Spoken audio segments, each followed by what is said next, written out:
तेरा वचन मेरे पाँवों के लिए दीपक है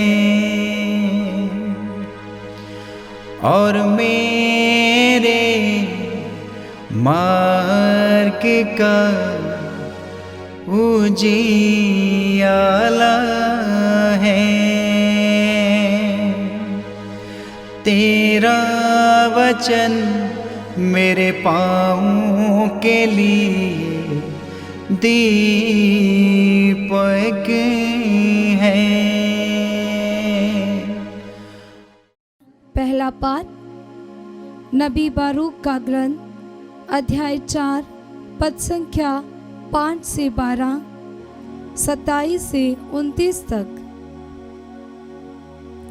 हे मेरी प्रजा, ढारस रखो, तुम इस्राएल का नाम बनाए रखती हो। तुम विनाश के लिए गैर यहूदियों के हाथ नहीं बिकी हो। तुमने ईश्वर का क्रोध भड़काया था, इसलिए तुम अपने शत्रुओं के हवाले कर दी गई। तुमने अपने सृष्टिकर्ता को अप्रसन्न किया, क्योंकि तुमने ईश्वर को नहीं बल्कि अपदेवताओं को बलि चढ़ाई थी। तुमने शाश्वत ईश्वर को भुला दिया, जो तुम्हें भोजन दिया करता था। तुमने यरूशलेम को दुख पहुंचाया, जिसने तुम्हारा पालन किया है। यरूशलेम ने ईश्वर का क्रोध तुम पर आते देखा और कहा, हे सियोन की पड़ोसिनों, मेरी बात सुनो। ईश्वर ने मुझ पर बड़ा शोक भेजा। मैंने देखा कि शाश्वत ईश्वर ने मेरी प्रजा को बंदी बनाकर निर्वासित किया है। मैंने आनंदित होकर उसका पालन पोषण किया, किंतु आंसू बहाते हुए और दुखी होकर मैंने उसे जाते हुए देखा। मैं विधवा तथा सबसे परित्यक्ता हूँ, कोई मेरा उपहास ना करे। मैं अपनी प्रजा के पापों के कारण अकेली रह गई हूँ, क्योंकि उसने ईश्वर की संहिता का मार्ग छोड़ दिया है।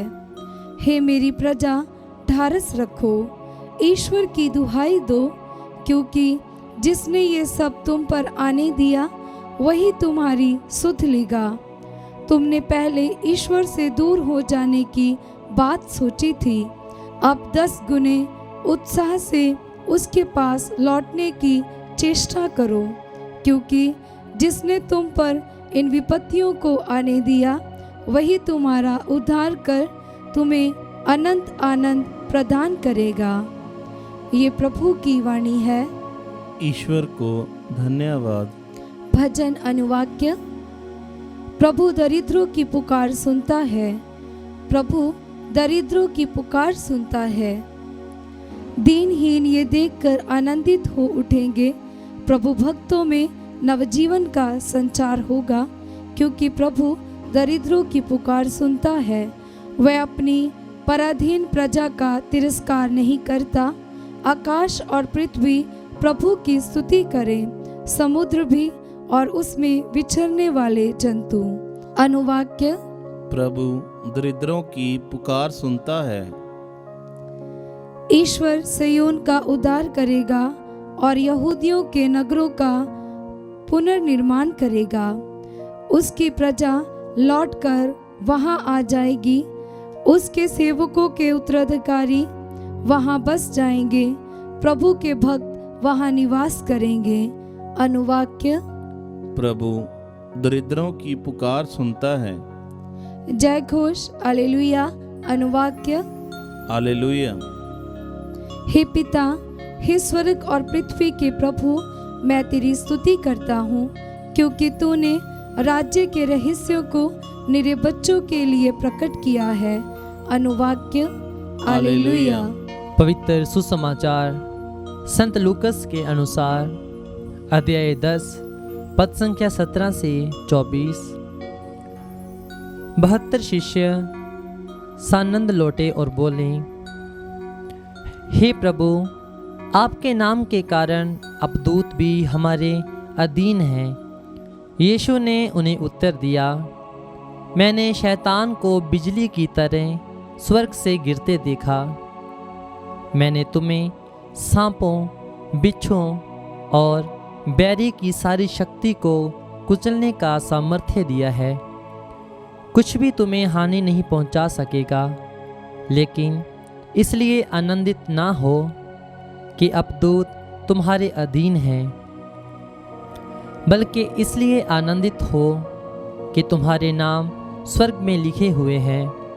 उसी घड़ी यीशु ने पवित्र आत्मा से परिपूर्ण होकर आनंद के आवेश में कहा, हे पिता, हे स्वर्ग और पृथ्वी के प्रभु, मैं तेरी स्तुति करता हूँ, क्योंकि तूने इन सब बातों को ज्ञानियों और समझदारों से छिपाकर निरे बच्चों के लिए प्रकट किया है। हाँ पिता, यही तुझे अच्छा लगा। मेरे पिता ने मुझे सब कुछ सौंपा है। पिता को छोड़कर यह कोई भी नहीं जानता कि पुत्र कौन है, और पुत्र को छोड़कर यह कोई भी नहीं जानता कि पिता कौन है। केवल वही जानता है जिसके लिए पुत्र उसे प्रकट करने की कृपा करे।